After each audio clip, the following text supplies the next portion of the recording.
Hello students, this week in lecture we'll be talking about form, content, and meaning in art. We'll talk about how to analyze an art piece, how to interpret an art piece, and how to critique an art piece. We'll discuss how biographical details of the artist from primary and secondary sources can enhance our reading of the piece. We'll talk about the psychological implications of a piece and what that says about the artist. We'll talk about how gender affects a piece, how race affects a piece, and hopefully all these different contextual aspects can allow you to understand the piece on a deeper level and appreciate it more. So my goal by the end of this course is that you'll be able to go into a museum and understand and appreciate, analyze, critique, and interpret a piece, any piece of art that you see. And if you don't understand the piece, I want to give you the tools so that you can explore your curiosity about where the piece came from, why it's in the museum, what importance or significance it might have. And then at the end of this lecture, we'll talk about Diego Velázquez's masterpiece, Las Meninas, and we'll do a reading of that, and we'll do a contextual analysis of both the form and content of the piece to give you an example of how you would go about doing this. All right, so this is our last lecture before we go into each medium for the rest of the course. This is meaning, content, form. Thank you. Engaging with content and form. Let's talk about meaning in art. How do we analyze or interpret a work of art? How do we go beyond saying I like it or dislike it? How do we fully understand it? How do we get to the ideas and the concepts? The emotion, what statements being made, the viewpoint of the artist. Is the meaning left to the viewer? Is it abstract? Is it subjective? Meaning is embedded in art, different modes of analysis. So we have analysis can start with the elements and principles of design, which we covered throughout this course so far. So the first thing we do when we look at a piece of art is figure out how these elements and principles play into the actual design of the piece. But after that, we can go on to a deeper mode of analysis. We have our formal analysis with the elements and principles. Then we go on to a stylistic analysis, a contextual analysis, a biographical analysis, an iconographic analysis, a feminist analysis, a gender and race analysis, and a psychological analysis. Because artworks communicate visual ideas, and interpreting these ideas involves analysis. So we got to think, how does the work look? How was it created? What is its subject matter? And then we can understand it. So analysis is the detailed examination, but a critique is applying one's own viewpoint to assess or evaluate the work. And then interpretation combines formal visual analysis, facts gained through research, and personal opinion. There's many different types of critique. There's the general based on ideas, opinions, and experiences of the viewer. It does not have to be negative. A feminist critique, looking at it through the lens of gender. And then race and society, so looking at it through the view of race. So a lot of times feminist, gender, and race have been looked over in the history of art. So we've gone back and reevaluated a lot of pieces based on these different perspectives of the world. Another important thing to note is that there are primary and secondary sources. So a primary source is the artist themselves speaking, the artist's writings, the artist's journals, anyone or anything that the artist actually touched or spoke or wrote or interview. And then we have secondary sources, which are professor interpretations, art historians, and anybody who has written or studied, or maybe a person that was friends with the artist and spoke about them, about their personal character. Let's look at Artemisia Gentileschi's Judith decapitating Holofernes. So from a formal analysis, we can talk about value, the light and dark. We can talk about contrast. We can talk about the drama being created in the piece, the tension. We can talk about line, the arms, the sword, things being pulled at a diagonal towards the neck. We can talk about the high chroma red blood and the red here, emphasizing perhaps passion. So stylistically, without previous knowledge that this is from the Baroque, we know that it has a naturalism to it. It has a movement. There is a high level of realism. The cloth is painted very realistically. There's a sense of motion and time in it. From a contextual analysis, we know that this is a Caravaggisti. So Gentileschi is a disciple of Caravaggio and was painting tenebrism in the Baroque style, which is high drama. And in this historical point, there was a political and social context to it too. This is a Bible story where an Assyrian general invades Italy. Judith is a Jewish hero that is decapitating Holofernes, who is a pagan. During this time in Italy, there was a counter-reformation. So Protestantism was coming into its own, and the Catholics made a pushback against that with a counter-reformation. This was a propaganda piece used to inspire and to teach. There was a lot of themes of good versus evil. Jewish and Christian heroes were often represented, virtue over vice, so to inspire the public. Gentileschi is from a biographical standpoint. Gentileschi was a very talented painter, and at a time when very few women were painters. She was part of the Accademia dei Arti del Disegno, She worked under a master named Agostino Tassi, and her career was long overshadowed by the abuse that was committed against her. Tassi raped her, and she ended up prosecuting him, and she won the case, but was shamed and overshadowed by that story her entire career. So even though she was a great painter and was able to step out of the shadow of being an apprentice, she was overshadowed by this story. After this had happened, she would often paint strong women. So knowing something about her biography can lead to the reading of this piece. All right, let's talk about style. So artworks have style or specific characteristics that make them look the way they do. Style can be individual or it can be shared, can be used to categorize or identify artworks. So like this, the Baroque. The Baroque, we know there's a tenebrism with the high contrast. There's a lot, and there's often very violent or dramatic scenes, and they're usually from the Bible. So stylistically, if you see something in that style, you know that it's referencing or part of the Baroque. And then we have stuff like abstract expressionism. This is non-objective, it's abstract.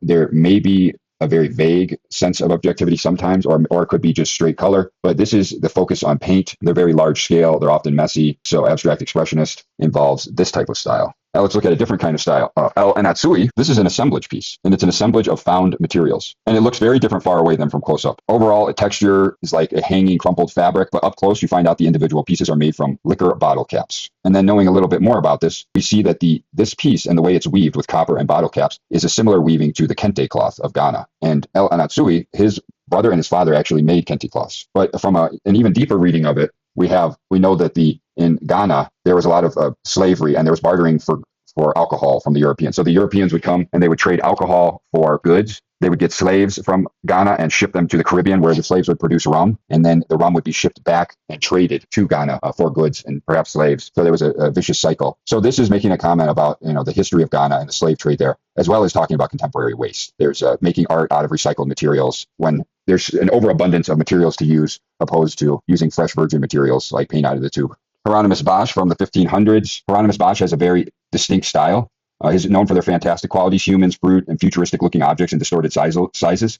And they mingle in odd, erotic, and nonsensical ways. So when you talk about style being a group thing or a single person, one of the aspects of Hieronymus Bosch is he is an individual in that you always are able to talk, or you're always able to pick out his paintings because of their bizarreness, their strange characters, and all the weird things that are happening in them. So he has a very distinct, singular style. Bosch's paintings are not concerned with realism, as a lot of painters at that time were, but instead he was more concerned with just the fantastical. And a lot of his paintings are read as apocalyptic or visions of hell. They could also be common to biblical sermons, fire and brimstone type of sermons. Another person who has a distinct style because of her biographical details is Frida Kahlo. Frida is known for her bold self-portraits. Frida had an indigenous and Spanish mixed background, created very culturally rich upbringing. She often depicts Mexican folklore and symbols, animals, bold portraits, challenge gender norms.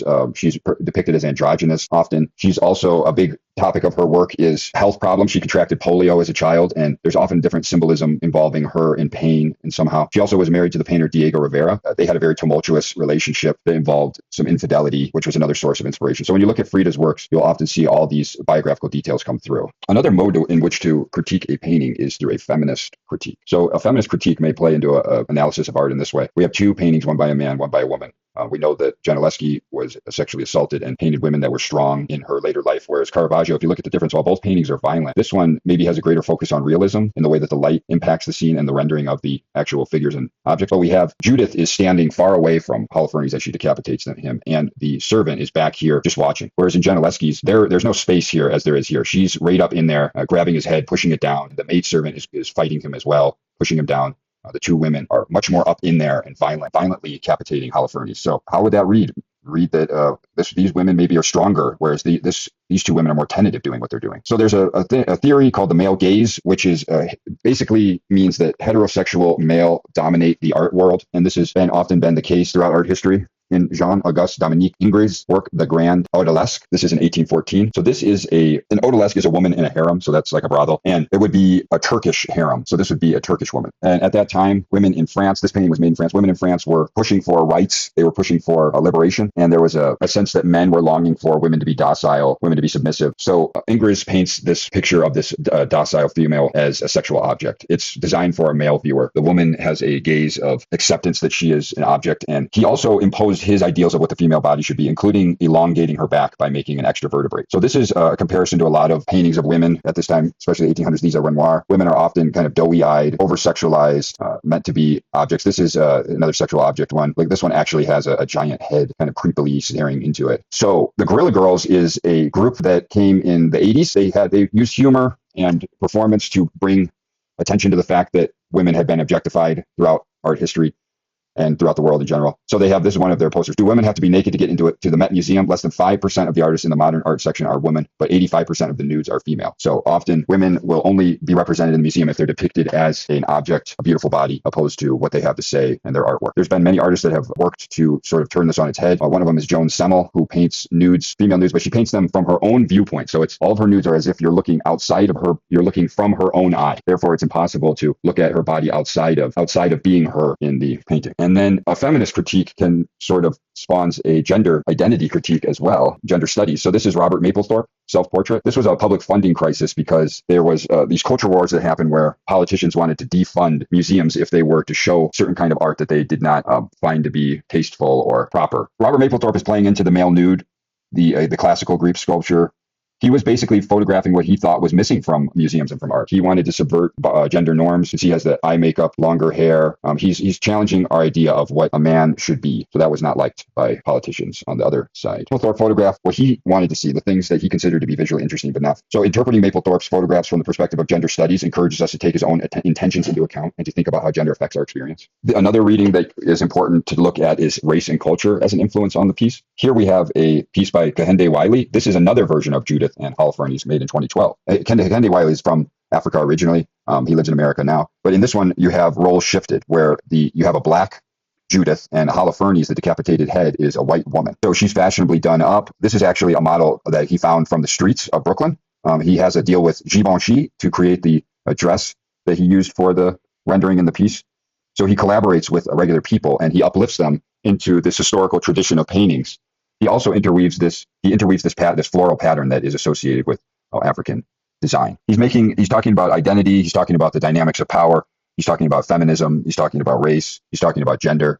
And he's saying that black women should be uplifted to this level of high art as well and can be seen in a museum, not in a sexualized position. This is Dana Schultz. This is a piece, Emmett Till. The interesting thing about this piece is that Dana Schultz is a white woman who painted this abstracted portrait of Emmett Till, who was a boy that was falsely accused of raping or catcalling a white woman and was beaten to death. This was a very controversial piece because the idea was brought up as to whether or not Dana Schultz should have the right to depict, or if it was not her story to tell. Sometimes you can get into this idea of a white savior. It only becomes important or reaches the mainstream if there's a white person that intervenes into the story somehow. So there's a video on that debate in the module for this week. How about a psychological analysis? Edward Hopper is known for his deeply psychological paintings. They often have a sense of loneliness or isolation. Very few people interact in them. So this is Nighthawks at the Diner, a very famous painting from 1942. The dark background areas communicate a sense of vacancy. The brightly lit interior is an area of emphasis and contrast. So these formal devices intensify the effect of the painting, a mood of abstinence and loneliness. Hopper, you'll see again and again, paints lonely people in the city, and Hopper paints the loneliness of the large city. So here's another one, a movie where there's even people around,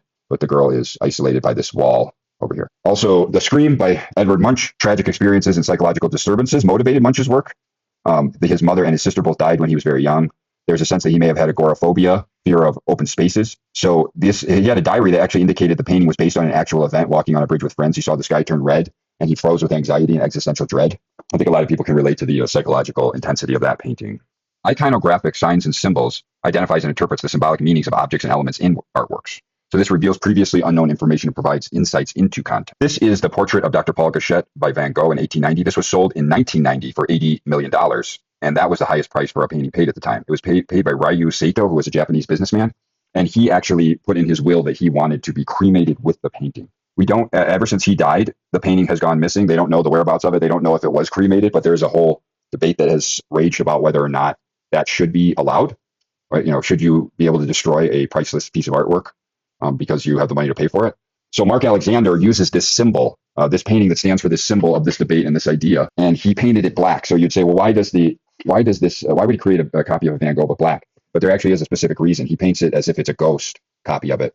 bringing up this idea of the painting as being gone or lost now. So was how I figured about this story, was by seeing his painting and trying to figure out why it was black. Why did he use this specific symbol, this icon of a painting for that? Hans Holbein the Younger, this is a work called The Ambassadors. It's very rich in symbolic significance. In 1533, England was breaking with the Catholic Church. So we have many things that have specific religious meanings in this painting. We have the globe, the hymn book, the crucifix, the lute, all have meanings, and the skull, which means memento mori. So knowing what would represent what in the painting would give us a lot of idea into its symbolic meaning. Right here, we have the detail of the lute, which is right here. And the lute has a broken string. This may be a reference to the religious discord, which was occurring at the time. They were breaking from the Catholic Church. We have a concealed crucifix, and then we have a skull. So one of the interesting things about this is that, see how the skull here is at an angle, but if you get on a knee and look at it below, it becomes in focus, whereas the rest of the painting becomes distorted. So this large distorted skull in the foreground, painted using anamorphosis, a type of optical illusion, signifies human mortality. This skull looks realistic only when the viewer stands in one specific spot in front and to the right of the canvas. So the memento mori is a symbolic reminder of the inevitability of death and the fleeting nature of life. But it is kind of interesting that basically to see it in perspective, you have to get on a knee and bow before the painting. So the painter's making you bow down to the painting. Here is, you can see in the book and the readings, they have a more detailed analysis of what each object means within the context of this painting. This is Andre Serrano's. It's called Piss Christ. It's actually a photograph of a crucifix in a tank of urine. And Serrano, you may think, was just trying to be blasphemous or trying to get a rise out of religious people, but actually he was a Catholic. And here are some of his quotes. I had no idea Piss Christ would get the attention it did, since I meant neither blasphemy nor offense by it. I've been a Catholic all my life, so I'm a follower of Christ. Serrano has not ascribed overtly political content to Piss Christ and related artwork, stressing their ambiguity. He has also said that while his artwork is not intended to denounce religion, it alludes to the recent trends of commercialization or cheapening Christian icons in contemporary culture. What symbolizes the way that Christ died. The piss came out of him, but so did the piss and the shit. Maybe if Piss Christ upsets you, it's because it gives you some sense of what crucifixion actually was like. I was born and raised a Catholic, and I've been a Christian all of my life. A darkly beautiful photographic image, the small wood and plastic crucifix becomes virtually monumental as it floats photographically enlarged in a deep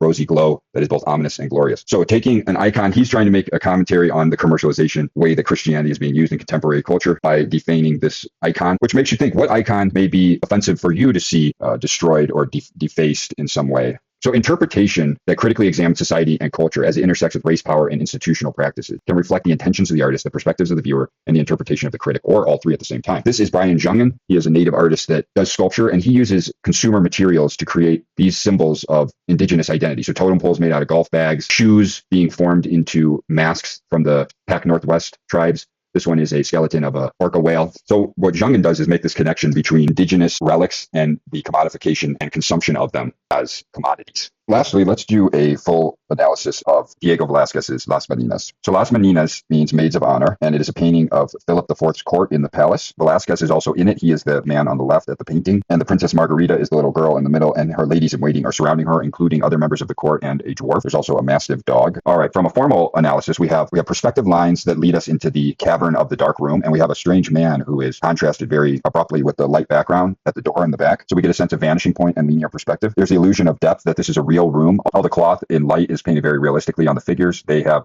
figures that are further away are smaller, figures that are big, or figures that are closer are bigger. There's volume. This painting is 10 foot tall, so Velázquez was able to paint the figures life size. And also it has a neutral color palette, black, gray, beige, suggesting this dark space. So Velázquez creates emphasis in the painting in multiple different ways. Our eyes are being led around from a sort of a rhythmic structure. The Princess Margarita is very light. There's light being shined on her, creating a sense of emphasis and contrast there. The mysterious man, of course, is contrasted, and because of the implied lines. The mirror in the background is also a sense of contrast, the mirrored surface of this portrait. There's also touches of red in the flowers and the dress, in the back mirror on the chest here that pop our eyes around. We're also drawn to faces, and there's a sense of us looking from face to face. There's a sense of balance being created by the large open rectangular areas up here, and then the people and sort of what appears to be chaotic at first, but really has a precise design. All right, let's talk about it from a contextual standpoint. This is the Princess Margarita Habsburg. In the mirror are her parents, the king and queen. That's Philip and Mariana. Nieto is the man in the back who is the chamberlain of the queen. It would have been considered improper etiquette for the king and queen to be shown with lesser members of the court. So that was why they were painted as a portrait, and the chamberlain was painted in here to imply their presence, opposed to actually create their presence. Now, Velázquez himself, who is this figure here, he wanted to show that he was close to the royal family and that he was important and that he had the support of the king. So he painted himself in a painting with the royal family and with the king's court. So biographically, he always wanted to be seen as important, and he always wanted to be a Knight of the Order of Santiago. That was his lifelong ambition. Velázquez always wanted that. But they said that he was not noble and that he would not be allowed to be in the knighthood. So he had to challenge this. They said, hey, you can't be in. He said, I'm challenging it. So he challenged it again and again over decades. And finally, with the support of the king and the support of the Pope, he was able to get placed into the knighthood. One of the reasons why they didn't want him in there was because not only was he a nobleman, but they said that painting was a craft and not an intellectual pursuit. So what Velázquez had to do with this painting was show that not only was he close and had the support of the royal family, but that painting was an intellectual endeavor. So by creating this very convincing illusion of realism and by packing it with symbolism, he is able to show that painting is more than just a craft, but an actual intellectual exercise. Iconographically, the cross is the Order of Santiago on his chest, and it was actually painted after he died. In 1659, the cross was painted after he died too. The king had it put there to show that Velázquez actually achieved his lifelong goal, even though he was knighted in his 3 years after he made this painting. So we can see this is a very important painting to Spanish identity. And Thomas Struth made this picture. Sometimes it's more about the crowd than it is the painting. This is the case with Mona Lisa. People just flock to it, and it's a celebrity of sorts. So this painting has taken on another life of its own outside of the whole history and analysis of it. Also, Picasso was obsessed with this painting, and he studied it and copied it. Often artists study and copy the works of those they admired. Actually, when Picasso was older, he was 76. His skills were contrary, and his movement that he pushed was against this realistic type of art. So he reinvented Las Meninas with his own style. He has Velázquez enlarged to a super high scale. He put his own little dog in here. He made the dwarf one of the more contrasted, prominent elements. His perspective is sort of distorted, and the princess was very important to him. A lot of his other versions of this painting include there's the cross that he made very big. He also did lots of versions specifically of the princess. And Antonio Azzato also did a whole series of sculptures on the princess, Margarita. This is the Meninas Madrid Gallery. So this piece has taken on a life of its own and become very important for Spanish culture and identity. Well, thank you. Hopefully you learned a lot about how to read a piece outside of I like it and I dislike it, and be able to understand why someone may make choices, why an art piece of art may be important based on race, gender, biography, psychological analysis, context, everything. It all plays into it. And something that may seem unimportant may become very important if you know where it comes from and why it was done. So thank you for watching.